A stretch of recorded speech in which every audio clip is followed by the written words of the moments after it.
El humor ha sido una forma interesante de pensar la historia de Colombia.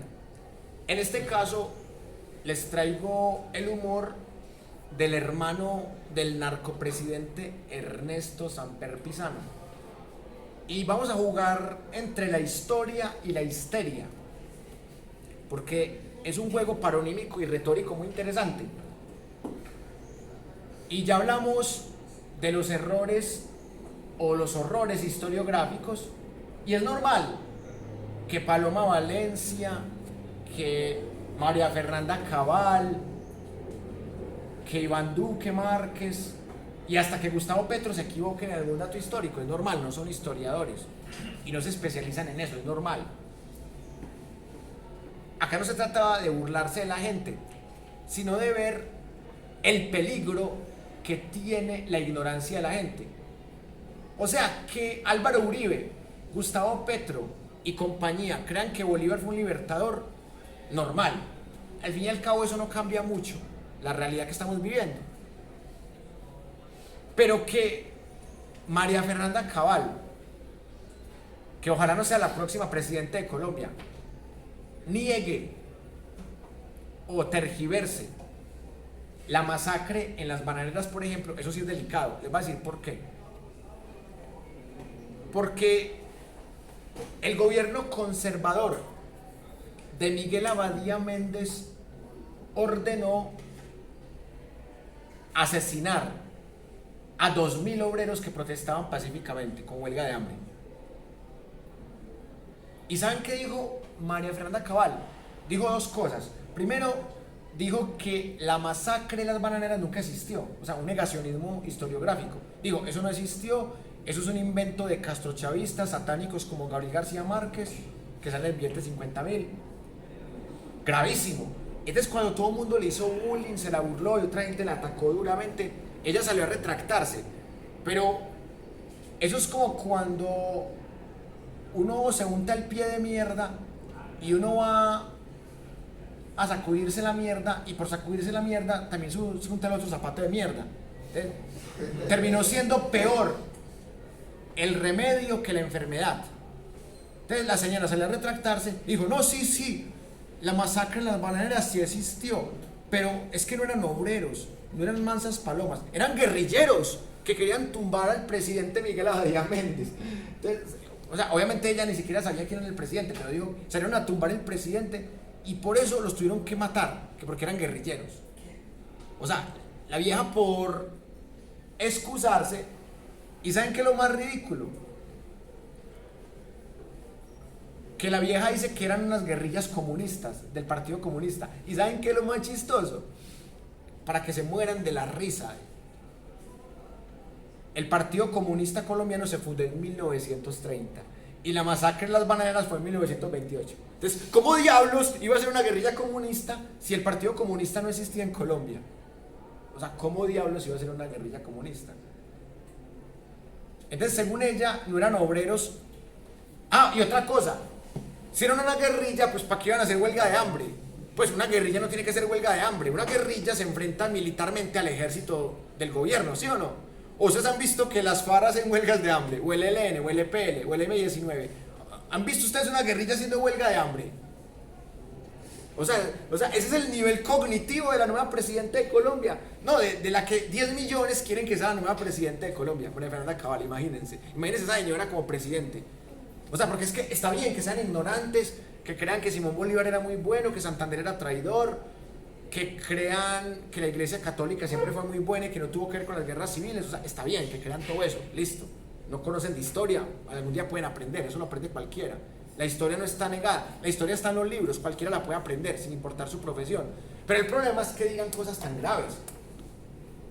Y eso mismo, ese negacionismo y esas tonterías que dicen sobre la masacre en las bananeras es lo mismo que dicen de la Unión Patriótica, que eso también es un intento de memoricidio. Y lo grave es un profesor que me dio clase a mí en la Universidad Nacional de Historia, que era un profesor muy profesional, pero se volvió uribista, o el tipo era simpatizante de la extrema izquierda cuando estaba joven, hasta incluso lo vinculaban con la guerrilla del EPL, era maoísta y terminó siendo de la extrema derecha uribista.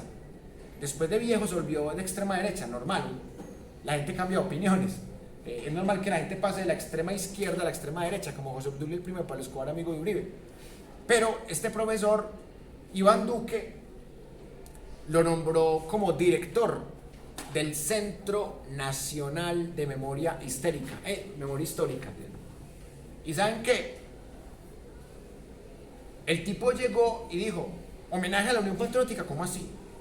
Quiten eso de acá. Eso es hacerle propaganda a la extrema izquierda. Pero es que las víctimas de la Unión Patriótica no eran de extrema izquierda, eran de izquierda. Eran civiles que estaban haciendo política por vía democrática y electoral. O sea, ¿cómo va a llegar un director de un centro nacional de memoria histórica a decir, no, hay que borrar de la historia la Unión Patriótica, no hagamos libros sobre la Unión Patriótica? Eso es hacer propaganda a la extrema izquierda y a las guerrillas, cuando a estas personas las aniquilaron por estigmatizarlas como guerrilleras.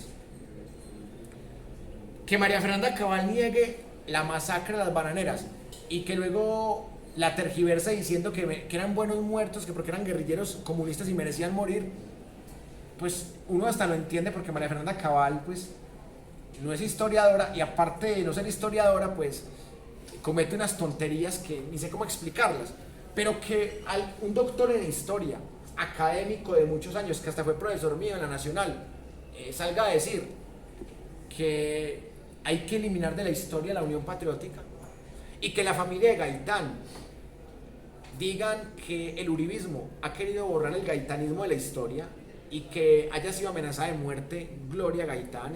En su momento fue amenazada de muerte, fue perseguida por el régimen de Uribe Vélez. Eso es delicado. ¿Y qué hizo el señor Gustavo Petro? Lo primero que hizo siendo presidente fue entregarle la memoria histórica a la familia Gaitán. O sea, la misma familia que había sido perseguida por el uribismo. Le entregaron el Centro Nacional de Memoria Histórica a la familia de Jorge Eliezer Gaitán. Eso ya es revolucionario. Pero Semana no te va a decir esto, Caracol tampoco, RCN tampoco, El Tiempo tampoco, El Espectador tampoco, Blue Radio tampoco. No les conviene. O sea, no les conviene decir que Petro le quitó la historia y la memoria histórica al uribismo, que quería hacerle un memoricidio a la Unión Patriótica y a la masacre de las bananeras, y entregárselo a la familia de Jorge Eliezer Gaitán, que es una familia correcta, que es una familia que puede hacer de buen uso a la memoria histórica en Colombia. Y claramente Gaitán es una figura ambigua. Existe un grupo paramilitar que ustedes lo conocen, que se llaman las Autodefensas Gaitanistas de Colombia, más conocido como el Clan del Golfo. Es tan poderosa la figura de Jorge Eliezer Gaitán, no solo porque sale en el billete de 1.000 pesos, sino porque no solamente ha sido ídolo de guerrillas, sino que también es ídolo de paramilitares. O sea, pero es porque esos paramilitares tienen una conciencia populista. O sea, ellos dicen, nosotros somos de extrema derecha, matamos guerrilleros, pero no estamos en contra del pueblo. Y Gaitán no es un ídolo de la izquierda ni del terrorismo subversivo, sino que Gaitán es un ídolo del pueblo, no de las guerrillas. Entonces ahí es donde sale un grupo paramilitar que se pone el nombre de Gaitán. Impresionante, pero cierto. Entonces, ¿a dónde quiero llegar con esto? A que la historia se escribe todos los días. La historia realmente no existe. Lo que existen son libros de historia, como este, o de histeria. O sea, la historia no existe realmente. Cuando ustedes estudian objetos, un computador, bueno, un computador sí existe, por ejemplo. Un hardware, la parte física existe. Un software existe como parte de lógico-matemática, listo, parte formal del computador. Pero lo que llamamos historia no es realmente todo lo que pasó. Lo que llamamos historia es lo que escribieron sobre lo que pasó. Es decir, la historia es totalmente falsificable, más falsificable que este billete de 1.000 pesos. Les pongo un ejemplo. Supongamos que aquí hacemos un montaje. Hacemos un montaje de que yo maté a alguien y le ponemos salsa de tomate que se parezca a sangre, le tomamos fotos. Entonces, y puede que nadie desmienta eso, porque a quién le importa la historia de 20 estudiantes de ingeniería que murieron en un salón. O sea, bueno, de pronto sí le importará a los medios amarillistas, ¿sí? Pero, o sea, uno puede falsificar la historia y si no llega alguien a refutar esa falsificación, así queda. Por eso la historia es arbitraria. Por eso me gusta mucho que el señor Daniel Samper Pisano hable de histeria de Colombia, porque la historia termina siendo un estado psiquiátrico, un estado psicótico. Uno depende del estado de ánimo del escritor, de la ideología del escritor, de las fuentes del escritor, de los intereses políticos del escritor. Vea, el chavismo intentó y sigue intentando falsificar la historia también, así como lo ha hecho el uribismo en Colombia, como lo ha hecho la Iglesia Católica. O sea, ¿cómo falsifica el chavismo la historia? Hay un historiador chavista, para que también se mueran de la risa, para que vean que el chavismo es el uribismo, pero en versión venezolana. Un uribismo no tan dañino, pero igualmente dañino en algunos aspectos también. El chavismo contrató historiadores para que falsificaran la historia, para que inventaran que a Simón Bolívar lo mataron. Ustedes saben que la historia oficial dice que Simón Bolívar murió de tuberculosis. Y bueno, eso es una versión creíble, yo de eso no dudo, porque era una enfermedad muy común y más letal para la época que para esta época. Pero sale un historiador chavista y saca varios libros, patrocinado por Hugo Chávez, y dice: no, señores, a Simón Bolívar lo mandó a matar el Imperio de Estados Unidos. Por favor. En primer lugar, el Imperio de Estados Unidos apenas se estaba construyendo, la doctrina Monroe apenas estaba empezando. Simón Bolívar no era una amenaza tan fuerte para Estados Unidos, más allá de que él decía que sí, que una América de la Patagonia a lo que hoy día es México, y en esa época México era el país gigante, porque recuerden ustedes que a mediados del siglo XIX Estados Unidos le robó la mitad del territorio a México. O sea, el gigante era México. Entonces, ¿cómo vas a decir que el imperio de Estados Unidos, si ni siquiera le habían robado la mitad del territorio a México? No. Estados Unidos no tiene intereses de matar a Simón Bolívar. De pronto les caía mal, porque quería unificar a todos los que hablaban castellano y excluirlos a ellos. Y decía que ellos iban a ser los nuevos opresores del mundo. Y en eso Simón Bolívar acertó. Pero los chavistas inventan que Simón Bolívar fue envenenado y que Francisco de Paula Santander conspiró para ayudar a matarlo. O sea que a Bolívar lo envenenaron entre el presidente Jackson de Estados Unidos y Francisco de Paula Santander. ¿Cómo les parece la infamia? Y los chavistas, muchos de ellos se creyeron esa versión. Y por eso uno se encuentra en Facebook, en Instagram, en YouTube comentarios de chavistas que llegan a defender a Simón Bolívar y les da rabia que uno defienda algo de Santander. Dicen: estás defendiendo al asesino de Bolívar. Y estos están locos. ¿Cuál asesino? Si Simón Bolívar murió de tuberculosis. Entonces, ¿sabes qué dicen los chavistas? Que hubo un complot entre el presidente Jackson y Francisco de Paula Santander para envenenar a Bolívar y que por eso Santander se volvió presidente, cuando sabemos que Bolívar murió en el 30 y Santander se volvió presidente en el 32. Entonces, o sea, unas formas tan estúpidas. O sea, es que está bien que la historia permita especular, está bien que la historia se pueda falsificar, pero tampoco para llegar a ese nivel de estupidez. Eso ya no tiene justificación. Y por eso les digo que la memoria es una pelea constante y la historia es el resultado de esa pelea. El uribismo está tratando de borrar todos los escándalos que hubo en el gobierno de Uribe. Les pongo un ejemplo evidente que ustedes pueden comprobar cuando quieran. La cartilla santillana con la que adoctrinan la niñez. Cuando la cartilla santillana en la clase de ciencias sociales habla de la historia de Colombia reciente, hablan del gobierno de Uribe y dicen que Uribe fue un muy buen presidente que tuvo Colombia, fue el gran colombiano, que Uribe salvó a Colombia de las FARC. Mejor dicho, que Uribe dejó este país como Suiza. O sea, que es un salvador, que es un semidios. Y la niñez lee eso en la cartilla santillana, que tiene un imperio monopólico en la educación básica y media. Y no dicen que Uribe fue el presidente con más escándalos de la historia. Y no escándalos inventados por la prensa, escándalos judiciales. Que Uribe tuvo el mayor porcentaje de funcionarios condenados en la historia de Colombia. O sea, Uribe tiene varios récords. Uribe pasó a Colombia de 13, póngale cuidado al número, de 13 falsos positivos al año a 1067 por año. Pero eso no lo dice la cartilla santillana. ¿Por qué? Porque hay un memoricidio. ¿Y por qué hay un memoricidio? Porque esa cartilla fue financiada por el gobierno de Uribe.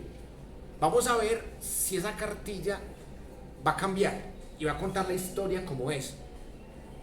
Y va a contar que Uribe se religió con trampa. Y va a contar que Uribe metió paramilitares en la Operación Orión.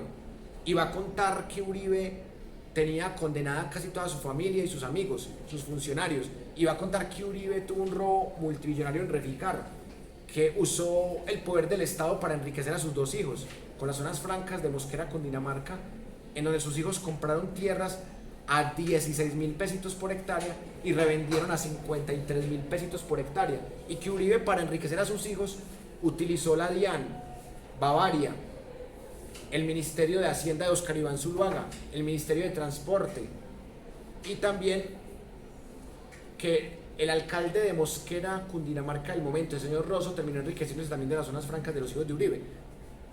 O sea, la historia depende como usted la quiera contar. Usted puede contarla para hacer ver a Uribe como un héroe. Es decir, no, es que vea, las FARC tenían secuestrada toda Colombia y llegó Uribe y mató a todas las FARC. Bueno, por ahí tuvo unos errorcitos de falsos positivos, pero Uribe acabó con las FARC y los que negociaron con Santos eran unos falsos guerrilleros porque ya Uribe había acabado con todos. No, y mejor dicho, y los que cometieron los falsos positivos eran soldados infiltrados petristas, ¿no? Por ahí me salió en estos días un usuario, dice que los falsos positivos eran soldados petristas infiltrados que querían hacer quedar mal a Uribe. Entonces imagínense. Y yo, pero ¿cómo no haber soldados petristas si a Petro casi nadie lo conocía en esa época? A Petro lo empezaron a conocer en el 2010, cuando se lanza como candidato a la presidencia. Petro era un simple parlamentario que casi nadie conocía. A Petro de pronto lo conocían en las universidades públicas, pero Petro se vuelve famoso en el 2010, cuando es por primera vez candidato a la presidencia. Entonces, ¿cómo iban a haber soldados petristas en el 2002 matando? Es que vamos a matar por Petro, ¿sí? Si a Petro no lo conocía casi nadie, ¿sí? Esa es la mitomanía uribista que uno dice, pues madre, a esta gente le encanta falsificar la historia. Por eso quiero rematar este primer bloque de la clase de hoy leyéndoles un párrafo de este libro, para que a partir de ese párrafo saquemos una conclusión bien interesante sobre la histeria colombiana. Póngale cuidado a este párrafo. El gobierno de Belisario Eufrasio Betancur Cuartas, entre comillas, paisa y conservador de izquierda, eso no cuadra, pero ahorita lo discutimos, para servirle, estuvo lleno de buenas intenciones y cumplió mientras pudo y mientras lo dejaron, pero después, aparte de sus errores, conspiraron contra él demasiadas cosas como para que el jefe de Estado pudiera retirarse satisfecho a la casita de Amagá, donde lo esperaban el dueto de antaño Cosiaca Montecristo y sus 27 hermanos. Los narcotraficantes aumentaron su sevicia y su violencia, La soberbia del M-19 y la desmedida respuesta del ejército provocaron la masacre del Palacio de Justicia. Y como si faltaran tragedias, Armero fue sepultada por un monstruoso alud de barro. Acá tengo dos diferencias de interpretación con el señor Daniel Samper Pisano. La primera, que un conservador no puede ser de izquierda, porque la izquierda burguesa se oponía a clero, monarquía y aristocracia, al conservatismo, y la izquierda marxista también se opone al conservatismo. Entonces, ¿cómo puede ser uno conservador y de izquierda a la vez? A no ser de que él especificara conservador en costumbres, monogamia, heterosexualidad, pero izquierdista en políticas económicas, políticas liberales o marxistas que fueran consideradas izquierdistas. O sea, no sé, a mí no me cuadra eso de que Belisario fuera izquierdista y conservador a la vez. Y lo otro que no me cuadra es que él diga que el M-19 provocó la masacre. O sea, la masacre la perpetró solamente el ejército. O sea, todo hay que decirlo. O sea, el M-19 sí secuestró a los magistrados para hacerle un juicio político a Belisario por la traición en el proceso de Casa Verde. Pero los que masacraron a los magistrados no fueron los del M-19. O sea, y aquí queda como que entre los dos, o sea, como si el M-19 y los militares de defender la democracia, maestro, de Plazas Vega, se juntaron y, hey, juntémonos, como la Operación Orión. La Operación Orión sí fue que se juntaron paramilitares, policías y militares para masacrar civiles. La Operación Orión sí fue una masacre colectiva, pero lo del Palacio de Justicia no fue una masacre colectiva. Fue un secuestro en donde el ejército recupera el control, pero empieza a matar magistrados. Y lo más grave, que mataron magistrados cuando ya habían recuperado el control respecto a la medicina, no fue con balas perdidas. Y no solamente los mataron, sino que escondieron sus cuerpos y empezaron a quemar archivos, a tapar cosas que venían desde la dictadura de Turbay Ayala. Entonces terminó siendo más peligroso, más genocida el ejército que el M-19. Y eso es delicado, porque el M-19 estaba por fuera de la ley. Las FARC hasta 2016 estuvieron por fuera de la ley. No las disidencias, sino las FARC como tal. Y que una guerrilla mate es grave, pero que un policía, un soldado mate es mucho más grave, porque son los legales, son los que le estamos pagando impuestos. No le pagamos impuestos para que cometan falsos positivos. No les pagamos impuestos para que acribillen a magistrados y desaparezcan sus cuerpos, echándole la culpa al M-19 para después verse que el M-19 no fue el que los mató. Y que el M-19 mate a un magistrado no es algo para tolerar o para aplaudir, es un acto terrorista también. Pero que sea el ejército el que entre a matar magistrados para borrar expedientes, demuestra no solamente que es un ejército asesino y corrupto, que nada se distingue de paramilitares o de guerrillas, sino que además es un ejército que trabaja para mafiosos que están en el poder ejecutivo, como los presidentes, los congresistas y demás. Lo del Palacio de Justicia fue un crimen de lesa humanidad, de terrorismo de Estado, y el Estado colombiano fue sancionado por la Corte Interamericana de Derechos Humanos. Es que si les hubiera sido una masacre colectiva, hubiera sido hasta más pasable. O que la masacre fuera el M-19, al fin y al cabo el grupo que era considerado terrorista era el M-19. Pero que el ejército sea más despiadado y más terrorista que el M-19, es que por eso mucha gente votó por el M-19 cuando se volvió partido político en el 90 por Navarro Wolf, porque la gente decía, es preferible votar por estos guerrilleros que son menos carniceros que el ejército. Yo prefiero votar por este que fue guerrillero, por Navarro Wolf, y por eso mucha gente en este momento prefiere votar por Petro. Yo prefiero votar por Petro porque Petro se muestra como es. En cambio este Uribe es todo hipócrita cuando tuvo el gobierno más sanguinario de la historia. Entonces, mucha gente termina creyéndole más a las guerrillas que al mismo ejército, por actos como el genocidio de la Unión Patriótica, el genocidio y la masacre en el Palacio de Justicia del ejército y los falsos positivos. La gente termina creyéndole más a los bandidos, porque termina dándose cuenta que hay bandidos que son legales y que son peores. Entonces, ahí es donde uno dice, Por eso es que tenemos un presidente que fue guerrillero, porque la gente se mamó de tanto terrorismo de Estado. Así como la gente se olvidó que Simón Bolívar y Santander fueron guerrilleros, a la gente también se le olvidó que Petro fue guerrillero. Además que Petro tiene una ventaja, que ya lo hablamos la clase pasada, que Petro no se le pudo comprobar crimen de lesa humanidad, se le pudo comprobar solamente delito político, que fue el delito de rebelión, que es un delito amnistiable e indultable. No es lo mismo que usted lo cojan alzado en armas o encapuchado y ya, a que usted lo cojan torturando gente y usted siendo fuerza pública, mucho más grave. Entonces miren, muy interesante la caricatura, el intento de humor, el intento de picardía, pero miren, este libro lamentablemente falsifica la historia, porque el Palacio de Justicia no fue una masacre colectiva entre el M-19 y el ejército, fue una masacre solo del ejército. Todos los magistrados fueron asesinados por el ejército. Y lo grave no es solamente eso, lo grave es que los masacraron y los desaparecieron, como si fueran una banda criminal, como si fueran una banda terrorista. Y eso dejó mal fue al ejército. Porque el M-19 ya había secuestrado narcotraficantes, politiqueros, normal, el M-19 ya había hecho eso. Pero que el ejército mismo mate a los magistrados, gravísimo, imborrable, cuestionable. Y por eso la historia no se puede repetir en ese aspecto.